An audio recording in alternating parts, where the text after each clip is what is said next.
अस्सलाम वालेकुम स्टूडेंट्स।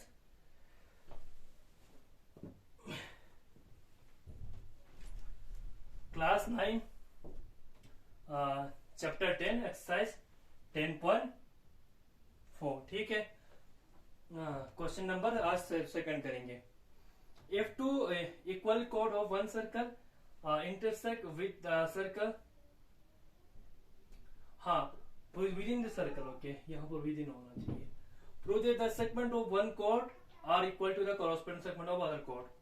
कहने का मतलब ये है कि एक सर्कल के अंदर दो कोड है, इक्वल कोड है, तो दोनों कोड एक किसी पॉइंट पे इंटरसेक्ट होते हैं। आपने क्या बताना है उस कोड के कोरस्पॉन्डिंग सेगमेंट्स को बराबर दिखाना है। ठीक है, इसके लिए आपने क्या बनाना है, A B and C D दो इक्वल कोड किसी सर्कल के अंदर बनाना है। देखो मैं बनाऊंगा, मैं एक सर्कल बनाऊंगा,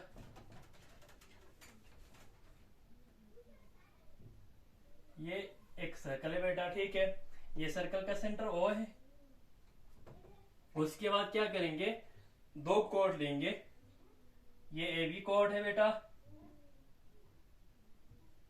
एंड सी डी। ठीक है, ये सी डी कोड है। ये दोनों कोड क्या है, इक्वल कोड्स है। ठीक है, इक्वल कोड्स बराबर कोड्स है। ऑफ सेंटर ऑफ इंटरसेक्टिंग यानी ये मिलता है ईच अदर, एक साथ मिलते हैं किस पॉइंट पर, एक पॉइंट ई पॉइंट पर मिलते हैं। ठीक है, इंटरसेक्टिंग पॉइंट का नाम उसने रखा E. Yes within the circle mean circle के अंदर ही मिलते हैं। ठीक है, वी हैव टू प्रूव, हमें प्रूव करना है ए ई, हमें प्रूव करना है ए ई, ये को प्रूव, इसको प्रूव करना है बराबर सी ए के, सी ई वही है ना। इस इक्वल कोड के कोरस्पॉन्डिंग साइड को बराबर, सेगमेंट्स को बराबर दिखाना है। ये बड़ा वाला हिस्सा है तो ये इसके बराबर होना चाहिए, ये छोटा वाला हिस्सा है तो ये इसके बराबर होना चाहिए। और बीई दूसरा, ये बीई ये वाला, और डीई ये हमने बराबर दिखाना है। ओके,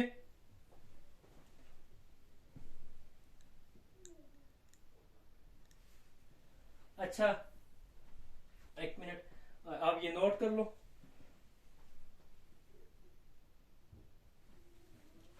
अच्छा, अब उसके बाद क्या करेंगे बेटा, एक कंस्ट्रक्शन लिखेंगे। इसमें क्या लिखना है, draw O M perpendicular to A B and O N perpendicular to C D.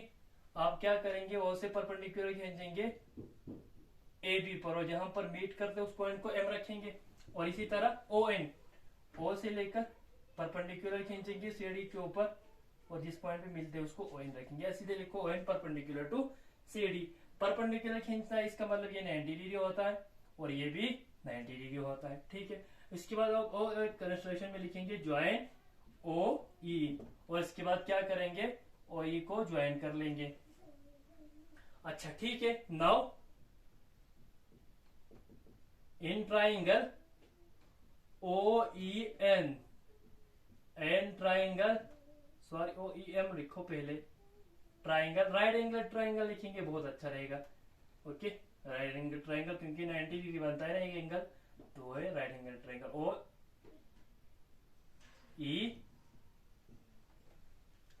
O E M and O E N, इन दोनों ट्राइंगल में आपको देखो, इन दोनों ट्राइंगल में क्या क्या आ रहा है, ओ एम ई, ये एंगल बराबर मिल रहा है एंगल ओ एन ई के। ये दोनों किसके बराबर मिल रहा है बेटा, 90 डिग्री के बराबर मिल रहा है।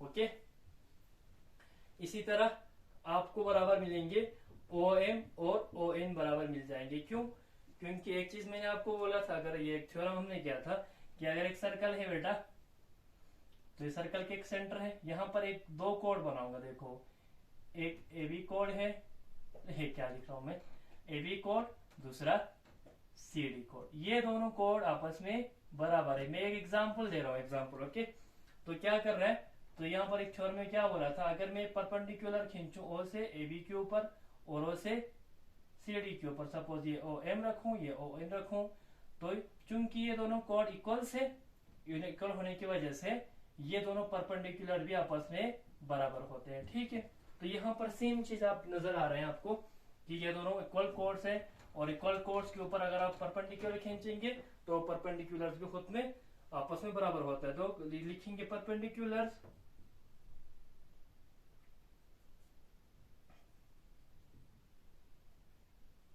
drawn to equal chords are also equal। ये इक्वल होता है बेटा कि परपेंडिकुलर्स लिखो, क्योंकि दो परपेंडिकुलर है ना, तो वो इक्वल कोर्ड्स पे अगर आप ड्रॉ करते हैं तो वो बराबर होते हैं। ठीक है, इसी के साथ ओ इन ई ओ ई, ये दोनों ट्राइंगल में आप कॉमन पाएंगे। अच्छा, so therefore triangle O E M congruent हो जाएंगे ट्राइंगल ओ ई एन के by C P C T, corresponding part of congruence triangle के मुताबिक। ना ना ना, क्या लिख रहा हूं, इसके बाद यहां पर क्या लिखेंगे, कैसे कॉन्ग्रुएंट हो गए, ये right angle hypotenuse side congruence criteria के मुताबिक, right angle hypotenuse side congruence criteria के मुताबिक ये दोनों ट्राइंगल क्या हुआ, कॉन्ग्रुएंट हो गए। जब कॉन्ग्रुएंट हो जाएंगे तो इसके बाद एम ई बराबर हो जाएंगे एन ई के, ई एन ये एन ई के। ये इक्वेशन आपका फर्स्ट रहेंगे। देखो एम ई ये है, एन ई ये है, ये दोनों आपस में आपको बराबर आ गए। ओके, अच्छा नोट कर लो।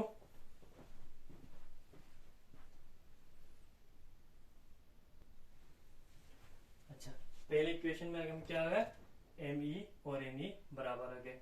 Now O is the center, O center है, एंड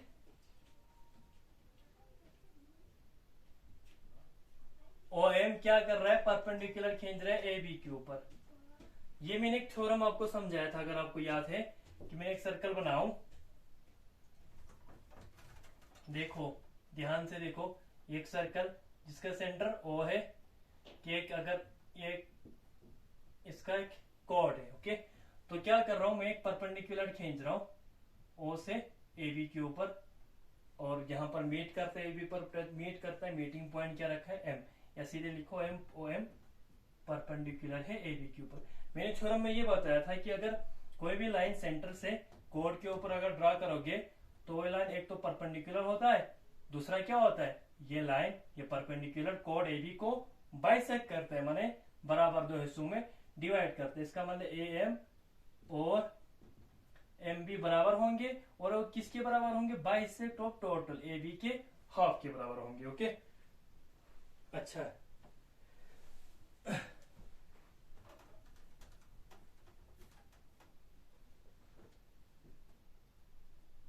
अच्छा देखो, सो आप यहां पर लिख सकते हो A M equal to half of M A B. ये ऐसा क्यों लिखा, बिकॉज परपेंडिकुलर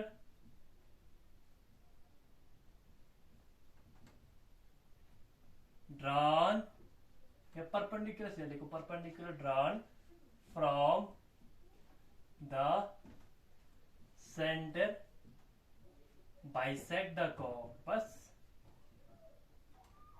यानी कि वो परपेंडिकुलर जो आप सेंटर से खींचते हो कोड के ऊपर, तो वो परपेंडिकुलर कोड को बराबर दो हिस्सों में डिवाइड करता है। ठीक है, अच्छा अब सेम चीज यहां पर भी है, इसी तरह यहां पर ओ एन परपेंडिकुलर है सी डी के ऊपर, तो आप लिख सकते हैं ना सी एन या एन सी बराबर हो जाएंगे 1/2 of C D.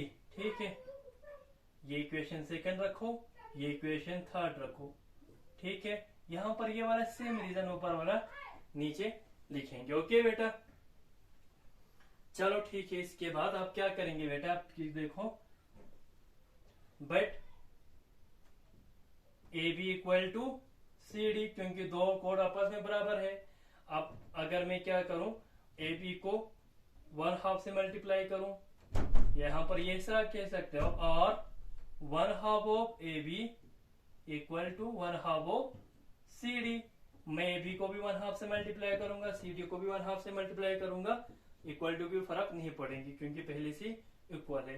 This implies 1/2 A B किसके बराबर है, ए एम के बराबर है, और 1/2 सी डी किसके बराबर है, सी एन के बराबर है। ये बाय सेकेंड एंड थर्ड। ठीक है, ये आप इक्वेशन इसको 4 रख लो। अच्छा, सिमिलरली मैंने यहाँ पर ए एम लिया था, मैं एम बी को तो ले सकता था ना। सिमिलरली आल्सो आपको यहाँ पर, चलो वो लिखने की जरूरत भी नहीं है, छोड़ो। ठीक है, देखो आप इसके बाद हमें क्या, हमको क्या करना है, अब ऐड करना है आपको, adding equation first and equation 4। Equation first और इक्वेशन 4 को आपने ऐड करना है। सेम साइड को ऐड करेंगे, ए एम के ऊपर एम ई को ऐड कर लो, A M plus M E equal to C N plus N E, C N plus N E. Okay, ये लिख लो बेटा।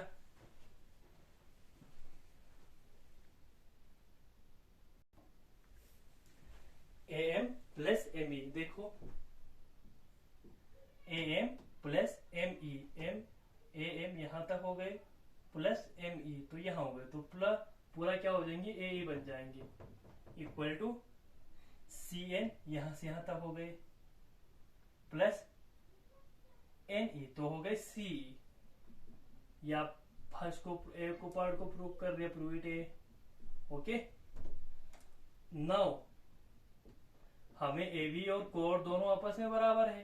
ठीक है, देखो, और ए बी और सी भी बराबर आ गए, ये हमने प्रूव कर दिया। वो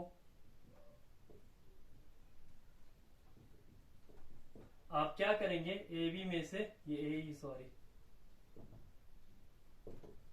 ई को निकालो, सी डी में से सी ई को निकालो।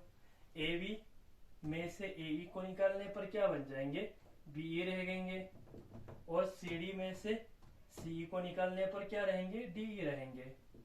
ये आपका सेकंड आउटपुट प्रूव्ड बी, आपने बी को भी प्रूव कर दिया।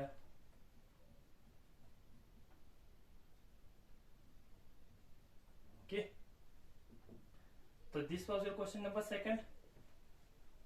इंशाल्लाह अगला क्वेश्चन अगले वीडियो में करेंगे। तब तक खुदा हाफिज।